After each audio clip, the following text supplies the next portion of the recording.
द्विघात समीकरण quadratic equation कक्षा 10 का ये चौथा चैप्टर है और सिलेबस में भी है ये आपके, ठीक है। 70% इंट्रोडक्शन के बाद भी ये आपके सिलेबस में बना रहेगा। तो चलते हैं, स्टार्ट करते हैं। सबसे पहले द्विघात समीकरण, ठीक है ना। द्विघात यानी जिसमें घात दो, ठीक है ना। ऐसा समीकरण जिसमें घात दो उसे द्विघात समीकरण कहते हैं, ठीक है ना। जैसे कि आप देख रहे होंगे, लिख दिया जाए 3x² + 5x + 7 = 0। तो ये द्विघात समीकरण है। इसमें मैक्सिमम घात आपकी दो लगी हुई है, ठीक है ना। लेकिन ये एक चर में, अगर यहीं पे ऐसे लिख दें कि 5x² + 3xy + 7y² = 0, तो ये भी द्विघात समीकरण ही है।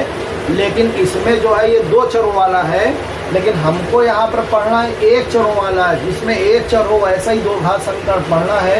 हमको इस तरह का समीकरण पढ़ने की जरूरत नहीं है कि 5x² + 3xy + y² है। तो यहाँ पर आप देखिए x की घात दो, यहाँ पे x और y की कंबाइंड घात दो हो जाएगी, और यहाँ पर फिर से आपका, ठीक है, y² है तो ये भी दो घात रखता है।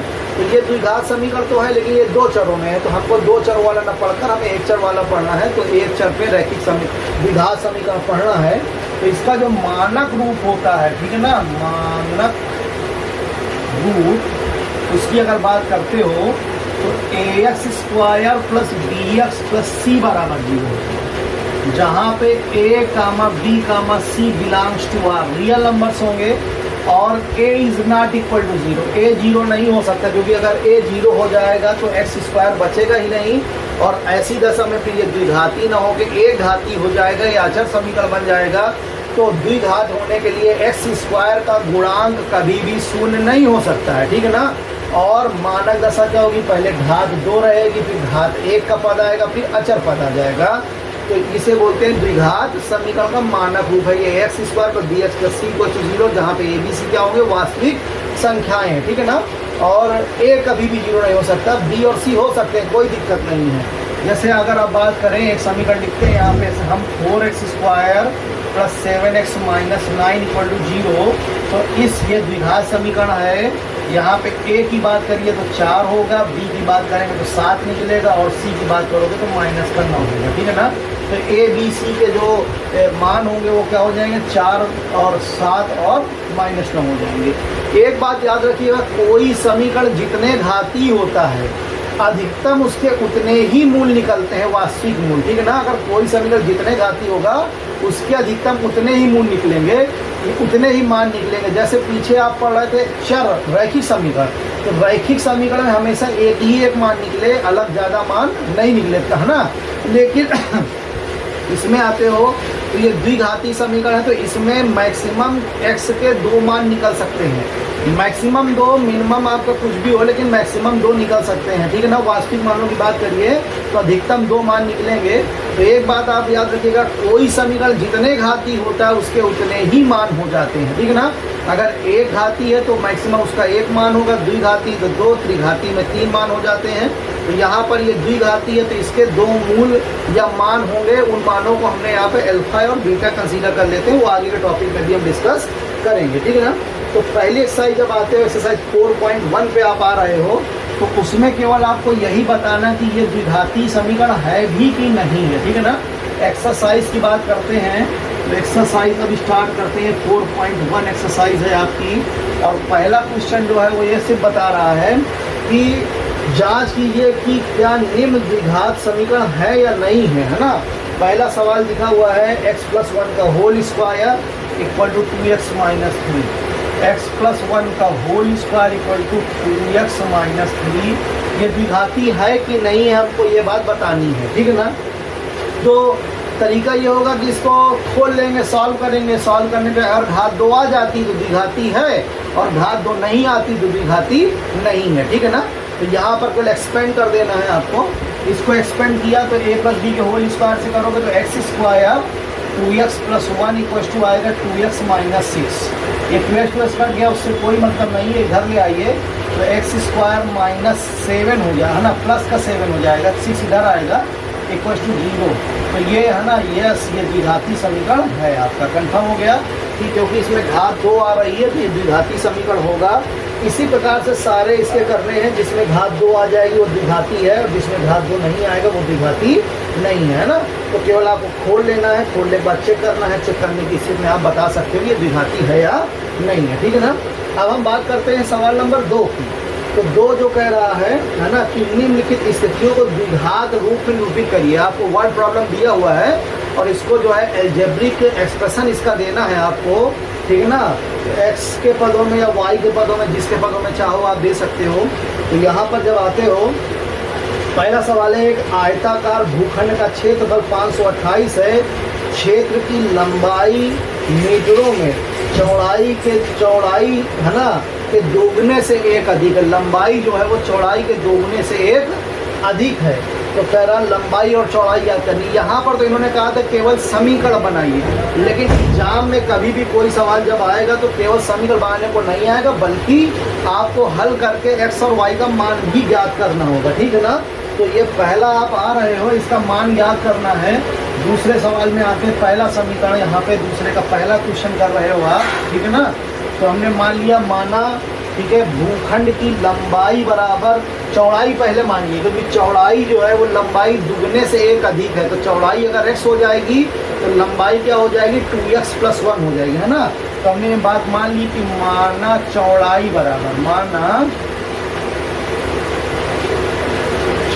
बराबर x मीटर, इसलिए लंबाई कितनी हो जाएगी हमारी, 2x + 1 मीटर हो जाएगी, है ना। अब चूंकि क्षेत्रफल दिया हुआ है आपको कितना, 528 मीटर स्क्वायर सा है, 528 ही है, ठीक है, 528 मीटर स्क्वायर, यानी L × B बराबर आ गया 528, ठीक है ना। तो L की वैल्यू क्या हो गई, 2x + 1 हो गई, B की वैल्यू x आ गई बराबर 528, अंदर गुणा करा दीजिए, 2x² + x माइनस का 528 बराबर 0। करना तो आपको यहीं तक है एज पर क्वेश्चन, लेकिन एग्जाम में कभी यहाँ तक नहीं आएगा, याद रखिएगा। एग्जाम में आपको इसके आगे हल करना होगा, x का मान निकालना होगा, लंबाई और चौड़ाई आपको निकालनी होगी, ठीक है ना। तो अब सबसे अच्छा तरीका होता है मिड टर्म स्प्लिटिंग, मध्य पद तोड़ के 528 × 2 के ऐसे गुणनखंड करो कि हटाने पर 1 आ जाए। तो इसके फैक्टर जैसे बगल में निकाल लीजिए 528 के, है ना। 528 निकालोगे तो 2 से करेंगे तो 2 दूनी 4, 6 का 12 और ये 2 चौको 8, फिर 2 से करिए तो ये आ जाएगा 13, 2 हो गया, ठीक है। फिर 2 से कर दीजिए तो जब करेंगे तो आ जाएगा 66 हो जाएगा, फिर 2 से करिए तो 33 हो जाएगा, और 1 2 ये भी इसका है। तो 2 दूनी 4 दूनी 8 दूनी 16 दूनी 32, 32 33, है ना। तो यहाँ पे आ गया कि 2x² + 33 - 32 x - 528 = 0। आपके क्वेश्चन के हिसाब से यहीं तक करना है, लेकिन मैंने कहा आपको यहाँ तक कभी मिलेगा नहीं, आपको पूरा निकालना होगा, x y के मान देने होंगे, आपको लंबाई चौड़ाई बतानी होगी, ठीक है ना। तो इसके लिए मिड टर्म स्प्लिटिंग कर रहे हैं, मध्य पद तोड़ कर करते हैं इसको। तो जब किया तो ये आ गया 2x² + 33x माइनस का 32x आ गया, और माइनस 528 = 0 हो गया, ठीक है ना। इससे कॉमन लीजिए x मिलेगा तो 2x + 33 आ जाएगा, ठीक है ना। अब इसके बाद इधर से कॉमन ले लेंगे आप, 16 ले लेंगे कॉमन, तो 16 कॉमन लेने पे 16 दूनी 32 यानी 2x आएगा, और 16 3 48, ठीक है, 16 3 48 बराबर 0। ये 2x + 33 फिर से कॉमन हो गया पूरे से, ये आ गया x - 16 बराबर 0। अब दो चीज़ों का गुणनफल 0 है, या तो ये 0 है या तो ये 0 है। तो अगर हम ये कहें कि यदि 2x + 33 बराबर 0, तो x का मान आ गया -33/2, ये वाला अमान्य हो जाएगा। क्यों अमान्य हो जाएगा, क्योंकि कभी भी लंबाई या चौड़ाई ऋणात्मक नहीं हो सकती, है ना। तो ये अमान्य हो गया। अब फिर से आइए कि यदि x - 16 बराबर 0, तो x बराबर 16 आ गया, इसलिए लंबाई क्या हो जाएगी आपकी, लंबाई बराबर क्या है, 2x + 1 बराबर 33 मीटर हो गई, और चौड़ाई बराबर आओगे तो ये आपकी x बराबर आ गई 16 मीटर। आपको यहाँ तक क्वेश्चन करना होगा, ठीक है। एग्जाम में कभी भी आएगा, 4 नंबर से कम में क्वेश्चन नहीं आता ये, और जब आएगा तो आपको ऐसे पूरा लगाना होगा, केवल समीकरण बनाना नहीं होगा।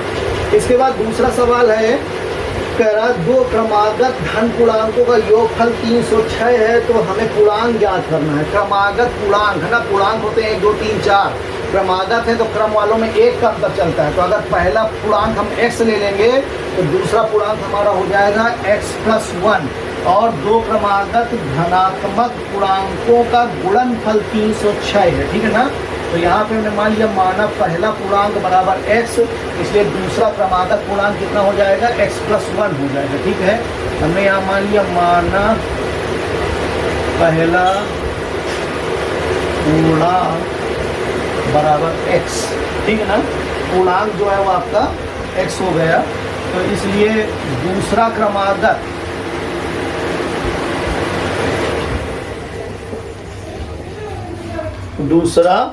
क्रमागत पूर्णांक बराबर x + 1 हो गया। अब प्रश्नानुसार अगर आते हो, ठीक है ना, कि प्रश्नानुसार अगर हम आवे यहाँ पर तो कह रहा है ये कि दोनों पूर्णांकों का गुणनफल 306 है, यानी x + 1 बराबर 306। अब इसको आप खोलोगे तो x² + x और माइनस का 306 हो जाएगा, बराबर 0 आ गया। 306 कैसे वर्णन करो कि घटाने पर 1 आ जाए, तो मिड टर्म स्प्लिटिंग के द्वारा इसको भी तोड़ोगे और फिर मान निकाल लोगे, ठीक है ना। तो इस तरीके से ये सवाल भी हो जाएगा। अब तीसरा सवाल कह रहा है कि रोहन की माँ उससे 26 वर्ष बड़ी है, उनकी आयु का गुणनफल अब से 3 वर्ष पश्चात 360 हो जाएगा। तो रोहन की माँ रोहन से 26 वर्ष बड़ी, यानी अगर रोहन x ईयर का है तो उसकी माँ x + 26 वर्ष की हो जाएगी, ठीक है। तो हमने यहाँ पर मान लिया माना रोहन की वर्तमान उम्र और x वर्ष था, उसकी माँ की जो वर्तमान उम्र हो क्या होगी, x + 26 वर्ष हो जाएगी। अब अकॉर्डिंग टू अगर क्वेश्चन आते हो, अकॉर्डिंग टू क्वेश्चन हम बात करें तो क्या हो रहा है, 3 वर्ष पश्चात इनकी आयु का गुणनफल, तो रोहन 3 वर्ष बाद हो जाएगा x + 3 का, माता उसकी x + 26 की थी, 3 और जोड़ दीजिएगा, बराबर गुणनफल कितना हो गया, 360 दे दिया, ठीक है ना। तो इसको थोड़ा सा सॉल्व करिए, थोड़ा सा और अच्छा करें तो x + 3 एज इट इज़, यहाँ पे आ गया x + 29 हो गया 360। अब गुणा करा दीजिए इसको, तो x² + 29x + 3x और 29 तरीका हो गया 87 = 360। ये आप जोड़िए, x² 29 और 3 हो गया जाके 32x और 87 इधर आके माइनस होगा, तो 10 में से 7 में बचा 3, ठीक है। 7 में से 8, 15 में से यानी 17 में से 8 जाएंगे 9, ठीक है ना। 7 बचेगा यहाँ पे, 7 नहीं 5 बचेंगे, सॉरी 15 में से 8 जाएंगे तो 7 आ जाएगा और यहाँ से कितना हो जाएगा, ये 2 बचेगा, ठीक है। 273 आ गया बराबर 0। तो 273 के ऐसे वर्णन करो कि जो घटाने पर आपका 32 आ जाए, तो 273 के फैक्टर कर लेते हैं, 7 3 10, दोबारा 3 से चला जाएगा तो 3 9 27 और ये आ गया 3 1 3। अब आप चाहो तो इसको 7 से कर दो, 13 7 91 हो जाता है, तो है ना। अब ऐसा करना है कि आपको 32 रहे यहाँ पे, तो 13 × 39, 39 में 7 जाएगा तो 32 हो जाएगा, ठीक है ना। तो x² + 39 माइनस 7x और माइनस का 273 = 0, तो x² + 39x आएगा, माइनस का 7x आएगा, माइनस का 273 = 0 हो गया, 273 = 0।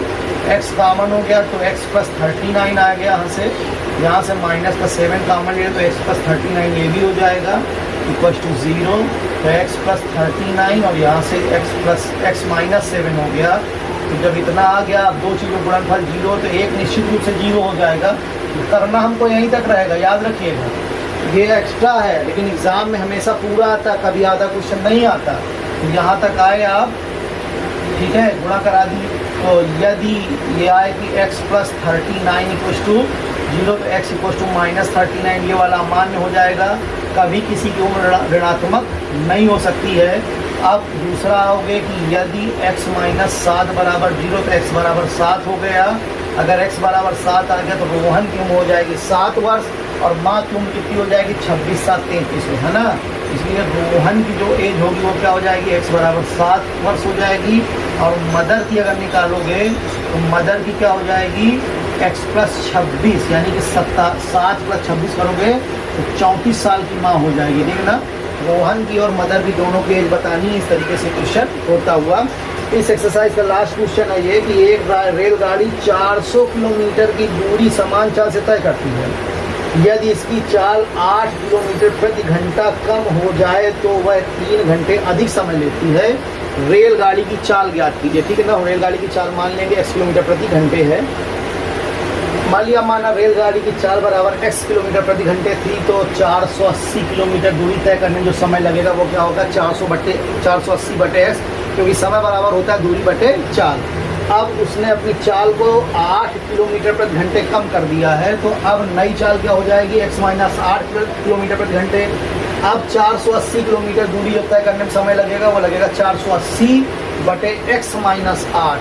अब ये वाला समय पहले से 3 घंटे देखिएगा अधिक लग रहा है, तो यानी ये टाइम अधिक होगा। वैसे भी याद रखिएगा जब चाल कम होगा तो समय ज़्यादा होगा, ये वाला समय कम होगा, ये वाला अधिक होगा। तो इनका अंतर जो दिया 3 घंटे दिया हुआ, तो अकॉर्डिंग टू क्वेश्चन जब आते हो आप, ठीक है ना, तो क्या आ जाएगा 480 बटे x माइनस 8 माइनस 480 बटे x वाला कितना लिखेंगे आप, 3। ये वाला समय 3 घंटे अधिक लेगा, ये वाला कम लेगा, तो इनका डिफरेंस आ गया 3। अब इसको राजा बेटा बनाइए, हल करिए, एलसीएम ले लीजिए, तो एलसीएम हो गया इसका x माइनस 8 और ये x इधर आ जाएगा, ये हो गया 480x आ गया। अब जब इसका गुणा कराओगे इसके साथ x माइनस 8 के साथ, तो 480x ये आएगा माइनस का, और प्लस का आएगा 480 गुणे 8 ये आ जाएगा, बराबर 3 आ गया। ये आपका कट गया, ठीक है ना। अब जब कट जाएगा तो ये आ गया 480 गुणे 8 बटे x स्क्वायर माइनस 8x बराबर 3 से काट दो इसको अगर, तो 16 3 48 यानी 160 हो जाएगा ये। तो अब क्रॉस मल्टीप्लिकेशन कर दीजिए इधर उधर, तो ये आ गया x स्क्वायर माइनस 8x 16 128, तो 1280 आ गया। इसको इधर ले आओगे तो x square minus 8x minus 1280 बराबर 0। ये आपका समीकरण बन गया। अब 1280 के ऐसे मेंटेन करो कि घटाने पर हमारा 8 आ जाए, तो फैक्टर कर लेते हैं इधर, ठीक है, कि 1280 आपने लिख दिया इसको, तो अब आप 2 से करेंगे पहले, तो ये आएगा 6 4 0 आ गया, फिर 2 से कर दिए 320 हो गया, फिर 2 से कर दीजिए 160 आ जाएगा, फिर 2 से कर दीजिए, है ना, तो जब 2 से करते हो तो ये आ गया 80 आ गया, फिर 2 से कर दीजिए 40 आ गया, शायद बन जाएगा 2 दूनी 4 दूनी 8 दूनी 16 दूनी 32, 32 माइनस 40, 40 माइनस 32 करोगे तो 8 आ जाएगा। तो x स्क्वायर माइनस 40 माइनस 32 और माइनस x सॉरी लगा दीजिए, और माइनस का 1280 आ गया। तो x स्क्वायर माइनस का 40x माइनस 10 का हो गया 32x, और ये आ गया माइनस का 1280 बराबर 0।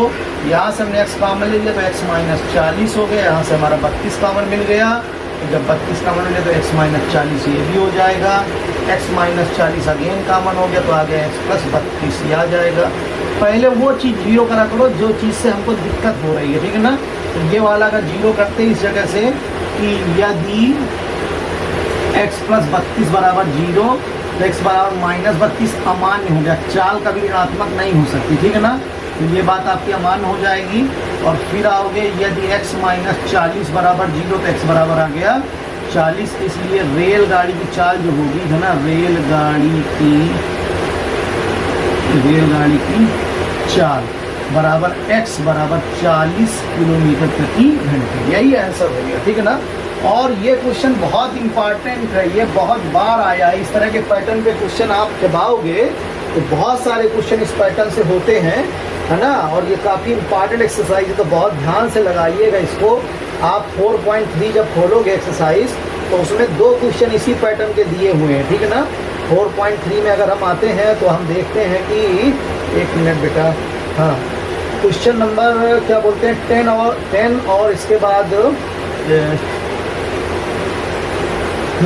8, दोनों इसी पैटर्न पे हैं। 10 और 8 सेम क्वेश्चन होगा, ठीक है ना। मैं जैसे हम 8 नंबर पढ़े अगर, तो कह रहा है एक रेलगाड़ी 360 किलोमीटर प्रति घंटे की दूरी तय करती है, 5 किलोमीटर प्रति घंटे अधिक करने पे 1 घंटा कम लगता है। तो चाल x मान ली, तो पहली बार में समय लगेगा 360 बटे x। अब नई चाल क्या होगी, x प्लस 5, समय हो जाएगा 360 बटे x प्लस 5, और 1 घंटे कम, तो this minus this equal to 1, ऐसे ही सॉल्व करना है। दूसरा है तो ये हम जब खैर बताएंगे तो डिस्कस कर लेंगे 4.3 के, है ना।